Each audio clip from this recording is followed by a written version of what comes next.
දණ්ඩ නීති සංග්‍රහයට ආණ්ඩුව ගෙනවිත් තියෙන අලුත්ම සංශෝධනය යටතේ මුලින්ම සත්භාවයෙන් දෙමව්පියන්ට ගුරුවරුන්ට වේවැලකින් දරුවන්ට තැලීමට දීලා තිබුණු අයිතිය ඉවත් කරලා තියෙනවා. ඒ වගේම දෙමව්පියන් ගුරුවරුන් ඒ වගේම නේවාසිකාගාර පාලක පාලිකාවන් පුහුණුකරුවන් කණ්ඩායම් නායකයන් ඕනෑම කෙනෙක් දරුවන්ව හික්මවා ගැනීම සඳහා හිත රිදෙන දෙයක් කිව්වොත් හිත රිදෙන දෙයක් කළොත් වසරක සිර දඬුවම් දෙමව්පියන්ට නම් මාස 6යි ගුරුවරුන්ට නම් අවුරුද්දයි ඊට අමතරව රුපියල් ලක්ෂක දඩයක්. දැන් අපිට ආණ්ඩුව මෙවැනි නීතියක් ගේන්න කලින් මේ රටේ ගුරුවරුන්ට උගන්වන්න වෙනව නේද?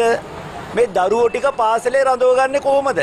පන්තියේ කෑ ගන්න ළමයින්ට කෑ ගන්න එපා කිව්වම ඒ ගුරුවරයා අල්ලන් ගිහලා හිරේ දාන්න පුළුවන් නම් පාට කොණ්ඩේ පාට කරන් ආවොත් ඒ දරුවව හරවලා ගෙදර යැවීම දරුවාගේ අවමානයක් වුණාය සිත්ඇවුලක් වුණාය කියලා ගුරුවරයා හිරේ දාන්න පුළුවන් නම් දරුවෝ මොනවා කළත් ගුරුවරුන් හැරිලා බලන එකක් නැහැ. ඒ විතරක් නෙවෙයි අම්මා ආදරයෙන් දෙන අවවාදයක් දරුවගේ සිත රිදුණා කියලා දරුවා ඇඬුවොත් අහල පාලායට පුළුවන් මේක වීඩියෝ කරලා අම්මව මාස 6ක් හිරේ යවන්න විතරක් නෙවෙයි දරුවට වන්දියකුත් ගෙවන්න ඕනේ. ඒතර තාත්තා අම්මා හිරේ තාත්තා දරුවට වන්දි ගෙවන්න ඕනේ තත්ත්වයක් ඇති කරනවා.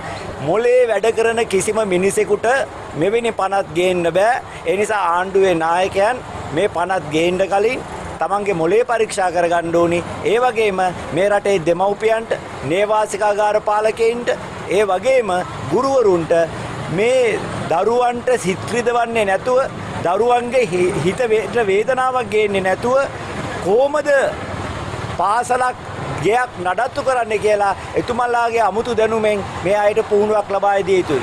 අපි දන්නවා පාසලක තනකොළ පරක් වෙලා දරුවා ආවොත් එක්ක හිටවලා තියෙනවා, දන ගාලා තියෙනවා, තනකොළ ගලවන්න කියනවා. මේ ඕනෑම දෙයක් ගුරුවරයෙක් දරුවෙකුට නියම කරොත් ගුරුවරයා වසරක සිර දඬුවම් ලැබිය හැකි වරදක් කළා වෙනවා.